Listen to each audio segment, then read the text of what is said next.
ആദ്യം അവരെ പൊതുവെ വിളിച്ചിരുന്നത് ബംഗാളികൾ എന്നായിരുന്നു.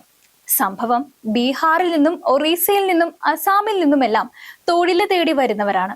പക്ഷേ ബംഗാളികൾ എന്ന പേര് എങ്ങനെയൊക്കെയോ വന്നുപോയി.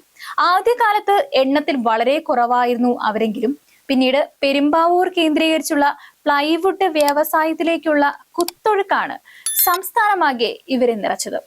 വീട്ടുജോലി, ഹോട്ടൽ ജോലി, നിർമ്മാണ പ്രവർത്തനങ്ങൾ തുടങ്ങി സകല മേഖലകളിലും ഇവർ നിറഞ്ഞു കഴിഞ്ഞു. പണ്ടും ശാരീരിക അധ്വാനമുള്ള പണികൾക്കായി ഇതര സംസ്ഥാനങ്ങളിൽ നിന്നും ഇവിടെ ആളുകൾ വന്നിരുന്നു. പ്രധാനമായിട്ടും തമിഴ്നാട്ടിൽ നിന്നായിരുന്നു. എന്നാൽ അതിൽ നിന്നും ഇപ്പോഴത്തെ ബംഗാളി മൈഗ്രേഷനിലേക്ക് എത്തുമ്പോൾ വ്യത്യാസം ഭാഷാപരം മാത്രമല്ല മതപരം കൂടിയാവുകയാണ്.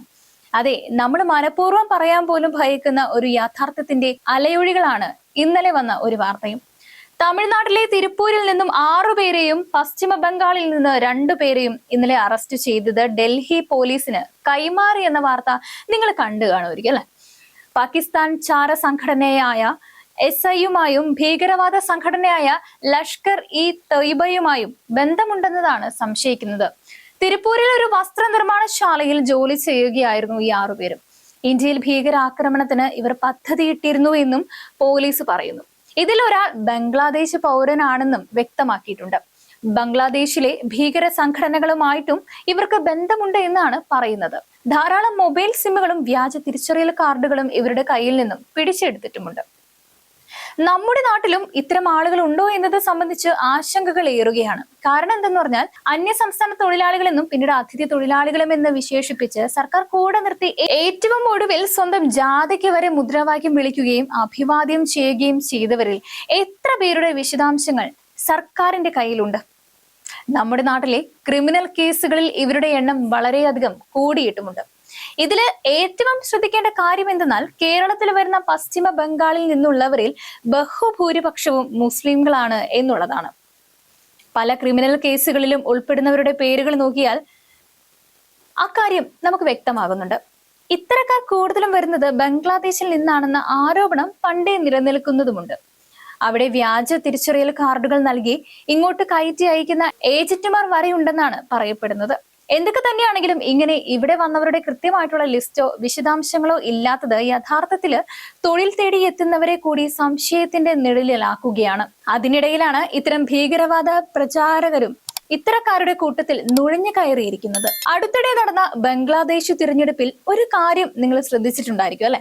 മത തീവ്രവാദികളായ ജമായത്തെ ഇസ്ലാമി നേരിട്ട് മത്സരിച്ച തിരഞ്ഞെടുപ്പിൽ അവർക്ക് സ്വാധീനം ഉണ്ടാക്കുവാൻ കഴിഞ്ഞ 2 മേഖലകൾ ഖുൽനയും രംഗ്പൂരുമാണ്.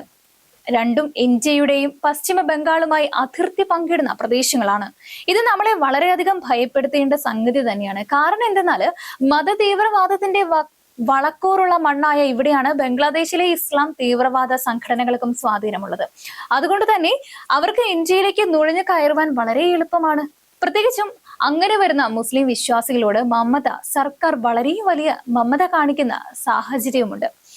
കേരളത്തിൽ ഇസ്ലാമിക തീവ്രവാദത്തിന്റെ വിത്തുകൾ വളരെ മുൻപ് തന്നെ വിതയ്ക്കപ്പെടുകയും വളർത്തുവാൻ ശ്രമിക്കുകയും ചെയ്തതിന്റെ വാർത്തകൾ നിങ്ങൾ ഓർക്കുന്നുണ്ടായിരിക്കും അല്ലെ. വാഗമൺ സിമി ക്യാമ്പും ബസ് കത്തിക്കലും തുടങ്ങി ISISലേക്കും അഫ്ഗാനിസ്ഥാനിലേക്കും മലയാളികൾ പോയി എന്ന വാർത്തയും എല്ലാം തെളിയുന്നത് ഇവിടെ ബീഫ് ഫെസ്റ്റ് നടത്തി മതസൗഹാർദ്ദം ആഘോഷിക്കുന്ന കപട മതീതർ പറയുന്ന പോലെ ഇവിടം സ്വർഗമാണ്, പക്ഷെ അത് സാധാരണക്കാർക്കല്ല, മറിച്ച് ഇത്തരം തീവ്രവാദ രാജ്യദ്രോഹ സംഘടനകൾക്കും അവയുടെ സ്ലീപ്പർ സെല്ലുകൾക്കുമാണ്.